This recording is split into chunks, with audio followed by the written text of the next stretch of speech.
Welcome back to 32 Bar Cut. Today I want to talk about how I maintain my body, my mind, my spirit every week so that I'm able to do 8 shows a week.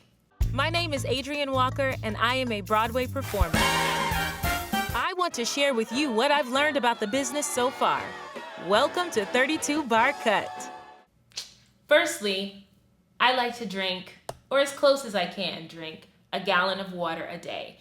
And I realized that I can do this by getting a big bottle. Oh, you can see my name labeled on here because I have one here at the house and I have one at the theater. And basically, this bottle is almost a gallon and it kind of gives you a timetable to encourage you to drink throughout the day. I don't really wake up at 7 o'clock, so I use my own timetable, but I found that this bottle is very easy for me to use. If you pop open the top, it has a little straw.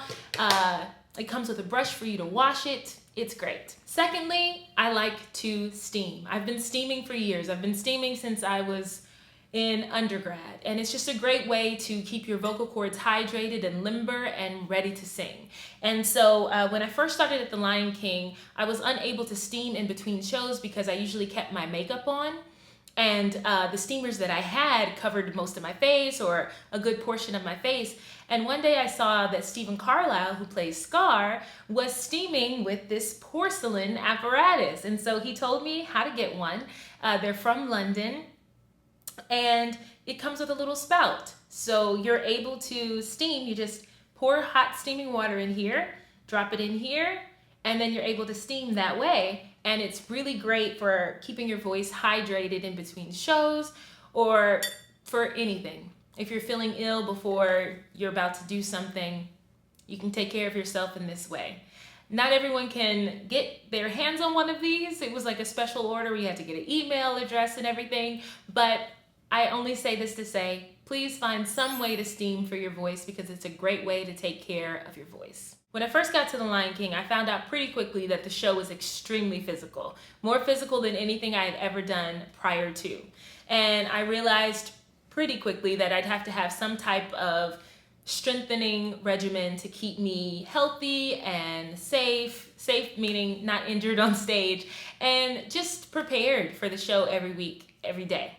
And so I signed up for Pilates, and I've been taking Pilates very regularly since I want to say about 3 months into starting the show, and it's completely changed my flexibility. It's completely altered how I access my muscles and engage my muscles when I'm on stage, and I just recommend it for everybody.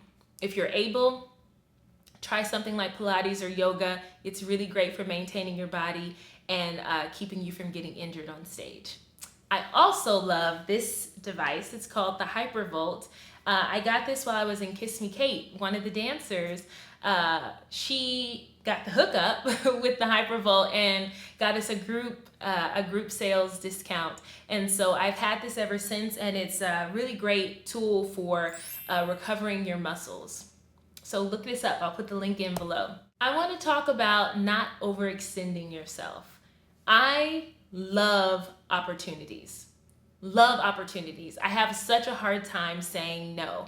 I love to sing and perform whenever I can, but this also means that sometimes I can't because I need to take care of myself.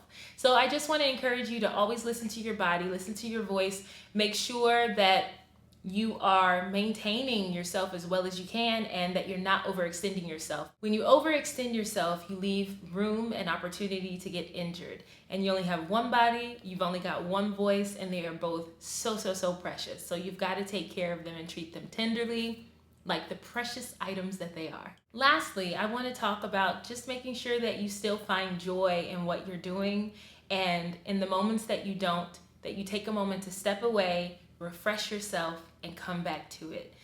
Find things that you like outside of theater. Find other hobbies that bring joy to you, that make you happy, that you look forward to.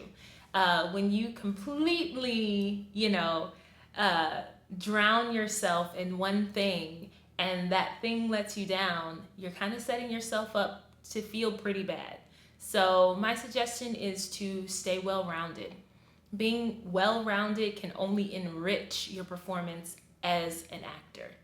Thank you for watching. Please subscribe, and I'll see you next week.